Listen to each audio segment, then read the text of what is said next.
చిన్న పిల్లలు నోట్లో చేయి పెడతాం అలవాటు. అంటే నోట్లో ఏదో ఒక వేలు పెట్టుకోవడం, లేకపోతే 2-3 వేలు పెట్టుకోవడం అలా చేస్తూ ఉంటారు కదా. అలా చేసుకోవడం వల్ల పళ్ళు వరస అనేది మారిపోతూ ఉంటుంది. అలా జరగడం వల్ల వాళ్ళు పెరుగుతున్న కొద్దీ ఏమైనా ప్రమాదాలు అయ్యే అవకాశం ఉందా? ఉంటదండి. అసలు యాక్చువల్లీ ఎనీథింగ్ అంటే ఊరికే నోట్లో ఏదైనా ఆబ్జెక్ట్ పెట్టుకోవడము లేకపోతే ఫింగర్ పెట్టుకోవడం, యూజువల్లీ వాళ్ళకి వచ్చేసి హ్యాబిట్ థంబ్ సక్కింగ్ అంటారు.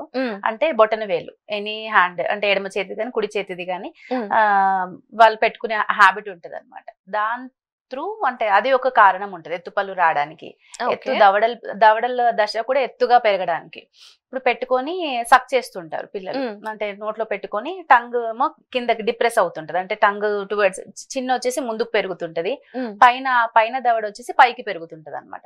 సో వాళ్ళ ఫేసెస్ చూసినా కూడా కోళ్ళ మొహం లాగా ఉండడము, దవడలు కూడా చిన్నగా ఉంటాయి, దవడలు చిన్న దశలో ఉండి ఎత్తుగా ఉంటాయి అనమాట. సో వాళ్ళకి ఆబ్వియస్లీ పనులు కంపెన్సేట్ అవ్వడానికి స్పేస్ సరిపోక వాళ్ళకి ఎత్తు పళ్ళు, ఎగుడు దిగుడు పళ్ళు ఇట్లా అన్ని కారకాలు ఉంటాయి అనమాట. ఇట్లాంటి హ్యాబిట్స్ ఉన్నప్పుడే ఎప్పుడైనా కూడా పేరెంట్స్ కొంచెం అవేర్ అయ్యి వాళ్ళని నియర్ బై డెంటిస్ట్ దగ్గర తీసుకెళ్ళాలి. At any span of age మనం నోటీస్ చేస్తాము అంటే పిల్లలకి ఇట్లా హ్యాబిట్ అవుతుంది అని.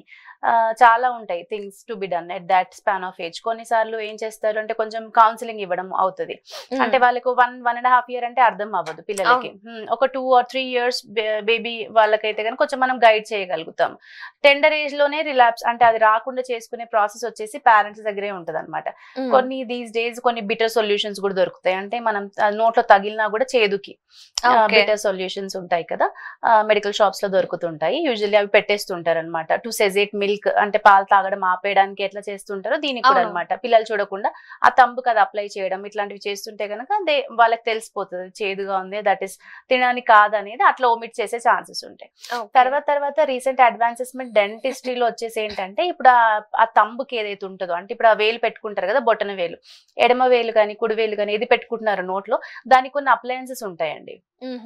ఆ అప్లయన్సెస్ ఇప్పుడు డెంటిస్ట్ తీసుకెళ్తే కనుక నియర్ బై డెంటిస్ట్ దగ్గరికి వాళ్ళు తంబు యొక్క సైజ్ తీసుకుంటారు. ఆ సైజ్ తీసుకుని దానికి అనుగుణంగా ఒక గార్డ్ ఉంటది అనమాట. అంటే అది నోట్లో పెట్టుకోకుండా, అంటే వెన్ చైల్డ్ నోట్లో పెట్టుకోవడానికి ట్రై చేస్తున్నా కూడా నోట్లోకి పట్టదు అనమాట. దానికి ఒక అప్లయన్స్ లాగా ఉంటది. అట్లా ఒమిట్ చేసే ఛాన్స్ ఉంటది.